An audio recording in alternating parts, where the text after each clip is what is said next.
Los Tres Mosqueteros, Alejandro Dumas. Capítulo 49. Fatalidad.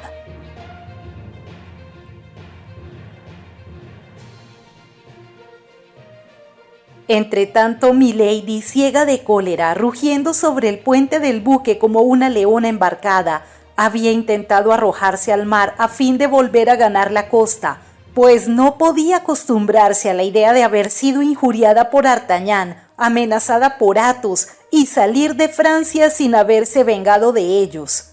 Bien pronto se le hizo tan insoportable aquella idea que, menospreciando cuantos contratiempos pudieran sobrevenir, suplicó al capitán la desembarcara en la costa. Pero éste, que lo que deseaba era salir de su falsa posición, pues se hallaba colocado entre los cruceros franceses e ingleses como el murciélago entre las ratas y los pájaros, tenía mucha prisa por regresar a Inglaterra, por lo cual se negó obstinadamente a acceder a lo que consideraba como un capricho de mujer, asegurando por lo demás a su pasajera que le estaba muy recomendado por su eminencia el desembarcarla si la mar y los franceses lo forzaban en cualquier puerto de la Bretaña, bien fuera en Lorient o en Brest. Pero como en aquel momento el viento era adverso y la mar gruesa, tuvieron que mantenerse al pairo y bordear. 9 días después de haber salido de Charente, Milady, pálida por sus pesadumbres y por su cólera, solo veía aparecer las azuladas costas de Cabo de Finisterre. Pensó pues que para atravesar aquella punta de Francia y llegar hasta el Cardenal precisaban cuando menos 3 días, y añadiendo otro para desembarcar eran 4. Juntando aquellos 4 días a los 9 eran 13 días perdidos, 13 días durante los cuales podían haber pasado tantos sucesos importantes en Londres.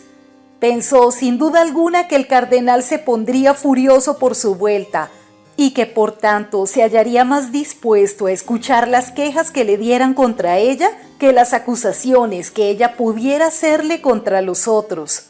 Dejó pasar Lorient y Brest sin insistir cerca del capitán, que por su parte se guardó muy bien de recordárselo. Milady continuó su ruta y el mismo día en que Planchet se embarcaba de Portsmouth para Francia, la mensajera de su eminencia entraba triunfante en el puerto. Toda la ciudad se hallaba agitada con un movimiento extraordinario. 4 navíos recientemente construidos acababan de ser botados al agua. De pie en el muelle, brillando como el oro resplandeciente como acostumbraba, de diamantes y de pedrería, adornado el sombrero con una pluma blanca que le caía sobre el hombro, se veía Buckingham rodeado de un Estado Mayor casi tan resplandeciente como él. Era una de aquellas hermosas y raras mañanas en que Inglaterra se acuerda de que existe el sol. El astro, pálido pero magnífico al mismo tiempo, se ocultaba en el horizonte, tiñendo a la vez el cielo y el mar de ráfagas de fuego, y arrojando sobre las torres y las casas antiguas de la ciudad un último rayo de oro que hacía brillar los vidrios de las casas como en un incendio.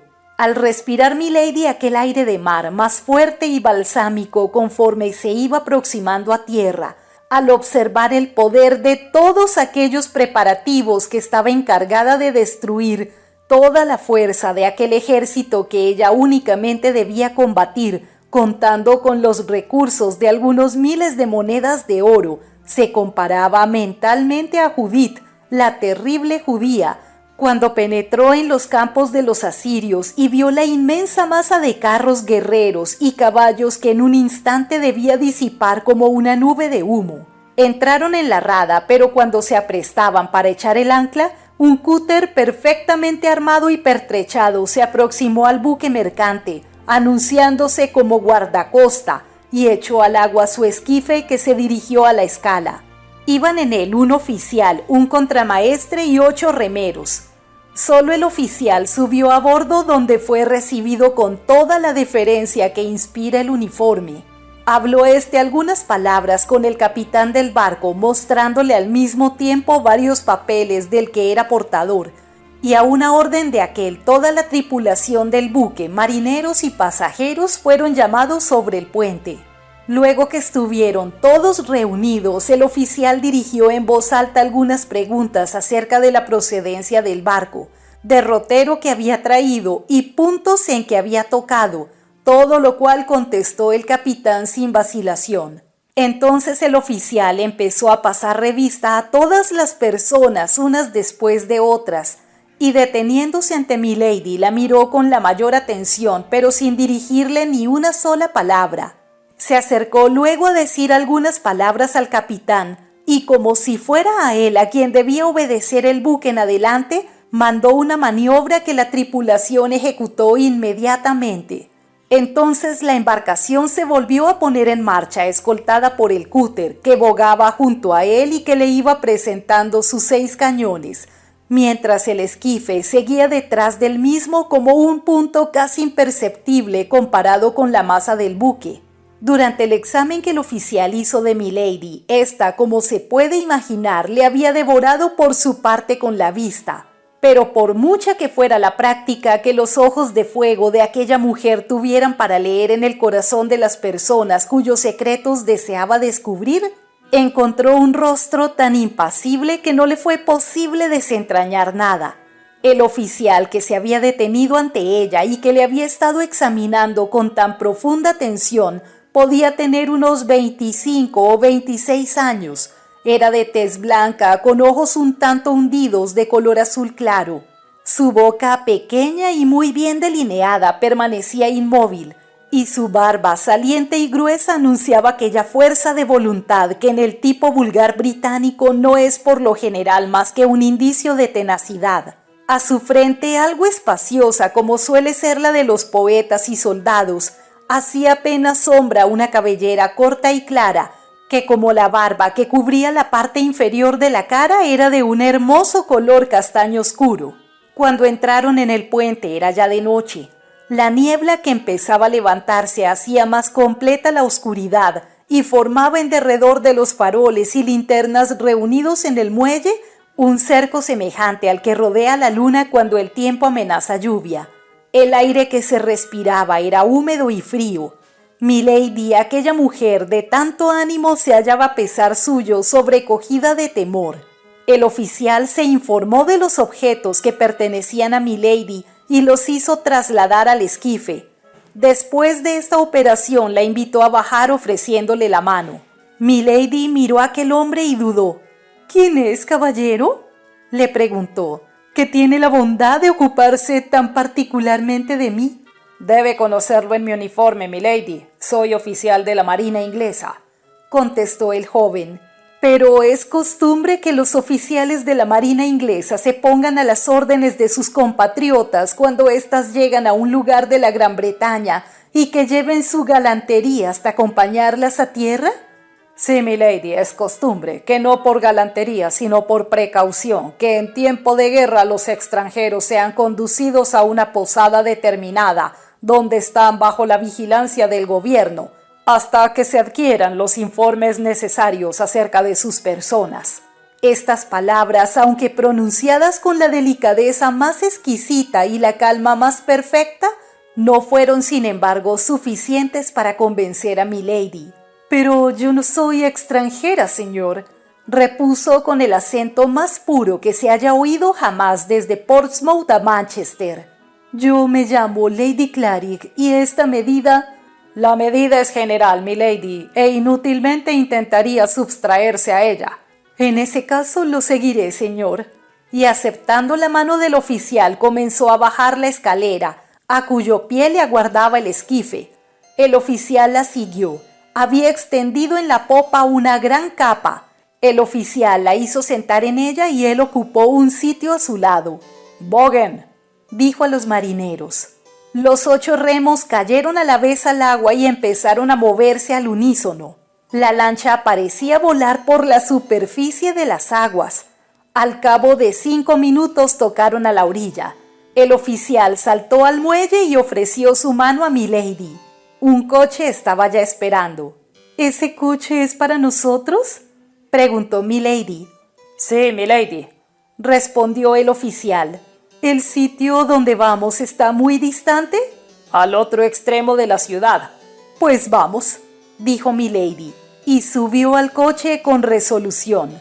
El oficial procuró que aseguraran el equipaje de milady a la trasera del coche.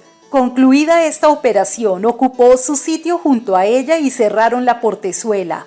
Enseguida, sin que fuera necesaria ninguna orden y sin que hubiera necesidad de indicarle su dirección, el cochero partió al galope y se internó en las calles de la ciudad.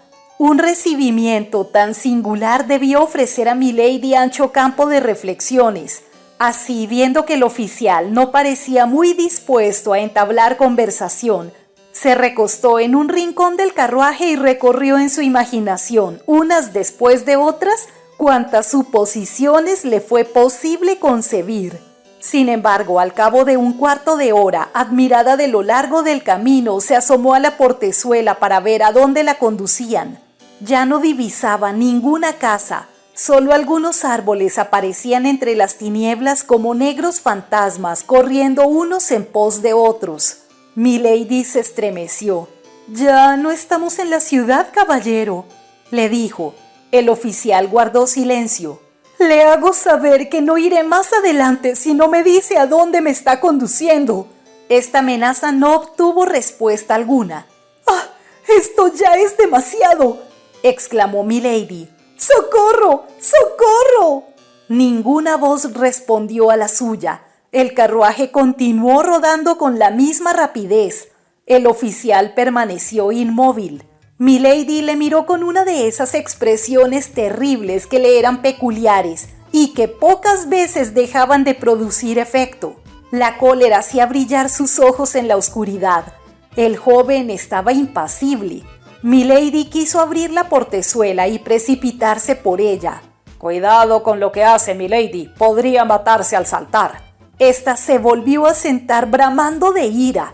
El oficial la miró a su vez y pareció sorprendido de ver aquella fisonomía poco antes tan bella, tan descompuesta y horrible por la rabia. La astuta criatura comprendió que se perdería manifestando de aquel modo los sentimientos de su alma. Entonces, serenando sus facciones, dijo con voz lastimera: «En nombre de Dios, caballero, dígame si es a usted o a su gobierno o a un enemigo a quien debo atribuir la violencia que se me hace». «No se le hace ninguna violencia, milady, y lo que le pasa es el resultado de una medida muy sencilla que nos hemos visto obligados a tomar con todos los que desembarcan en Inglaterra». «Entonces, ¿usted no me conoce, caballero?». «Esta es la primera vez que tengo el honor de verla». «¿Y bajo su palabra no tiene ningún motivo de odio contra mí?». «Ninguno, se lo aseguro por mi honor». Había tanta serenidad, tanta sangre fría y hasta tanta dulzura en la voz del joven que milady quedó tranquila. Finalmente, una hora después, poco más o menos, el carruaje se detuvo delante de una reja de hierro que daba paso a un camino que conducía a un castillo de imponentes formas, macizo y aislado. El coche rodaba entonces sobre una arena muy fina. Milady oyó un sordo mugido que reconoció como el rumor que produce el mar al estrellarse en una costa escarpada.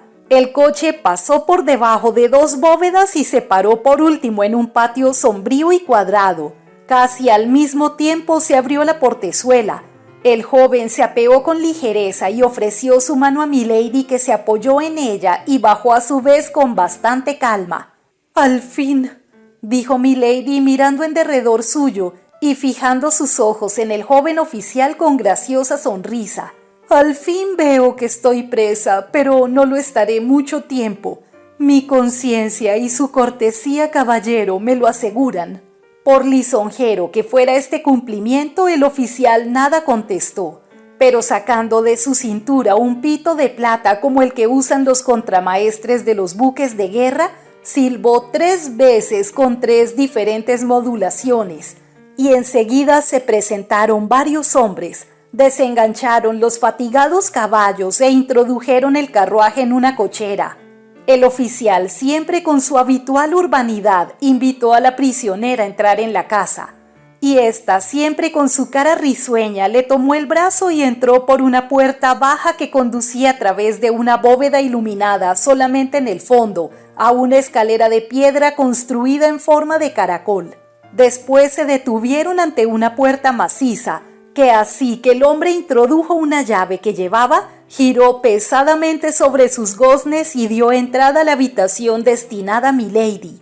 Con una sola ojeada pudo enterarse la prisionera de todos los pormenores de la habitación que le destinaban. Esta era un aposento cuyo mueblaje era a la vez tan apropiado para una cárcel como para la habitación de una persona libre.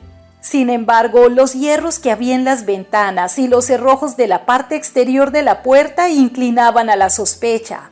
Por un momento abandonó a aquella criatura toda su presencia de espíritu. Se dejó caer en un sillón, cruzó los brazos y bajando la cabeza esperaba cada instante ver entrar a un juez para interrogarla. Pero nadie penetró, a excepción de 2 o 3 soldados de marina que trajeron las cajas y maletas. Las colocaron en un rincón y se retiraron sin decir nada. El oficial presidía todos aquellos actos con la misma gravedad que Milady había visto constantemente en él, sin pronunciar palabra y haciéndose obedecer con una seña o con un silbido. Se hubiera creído que entre este hombre y sus inferiores el don de la palabra había llegado a ser inútil. Por último, Milady no pudo contenerse por más tiempo y rompió el silencio. «En nombre de Dios, caballero», exclamó, «¿qué significa todo lo que pasa? Disipe mis dudas de una vez. Tengo ánimo para arrostrar todo el peligro que pueda prever y la desgracia que pueda sobrevenir. ¿En dónde estoy y cómo me hallo aquí? ¿Soy libre? ¿A qué vienen estos cerrojos y esas puertas? ¿Soy prisionera? ¿Qué crimen he cometido?» Se encuentra aquí en el alojamiento que se le ha destinado, señora. He recibido la orden de ir por usted a bordo y de conducirla a este castillo. Esta orden creo que la he ejecutado con toda la rigidez de un soldado, pero al mismo tiempo con toda la cortesía de un caballero. Aquí se termina, por lo menos hasta ahora, el encargo que me han dado en cuanto a usted. El resto toca a otra persona. ¿Y quién es esa otra persona?, preguntó Milady. ¿No puede decirme su nombre? En aquel instante se oyó por las escaleras un gran ruido de espuelas. Algunas voces pasaron y se extinguieron, y el eco de un solo paso se aproximó a la puerta. «Esa persona está aquí, señora», dijo el oficial, dejando libre el paso y poniéndose en una actitud de respeto y sumisión. Al mismo tiempo se abrió la puerta y un hombre apareció en ella. Venía sin sombrero, con la espada ceñida y arrugaba un pañuelo entre sus dedos. Milady creyó reconocer aquella sombra en la oscuridad. Se apoyó con una mano en el brazo de su sillón y adelantó la cabeza como para cerciorarse. Entonces el desconocido avanzó lentamente y a medida que avanzaba y entraba en el círculo de luz que despedía la lámpara, Milady retrocedió involuntariamente. Luego, cuando no le quedó duda, «¿Cómo, hermano?», exclamó. «¿Es usted?». «Sí, hermosa dama», contestó Lord Winter haciendo un saludo cortés e irónico. «El mismo soy». «Pero entonces, ¿este castillo?» «Es mío». «¿Y este cuarto?» «Es el suyo». «De modo que soy su prisionera». «Casi, casi». «Pero este es un terrible abuso de poder». «Nada de grandes frases. Sentémonos y hablemos reposadamente, como conviene entre un hermano y una hermana». Enseguida, volviéndose a la puerta y viendo que el oficial esperaba sus órdenes, le dijo: «Bien, le doy las gracias. Ahora déjenos solos, señor Felton».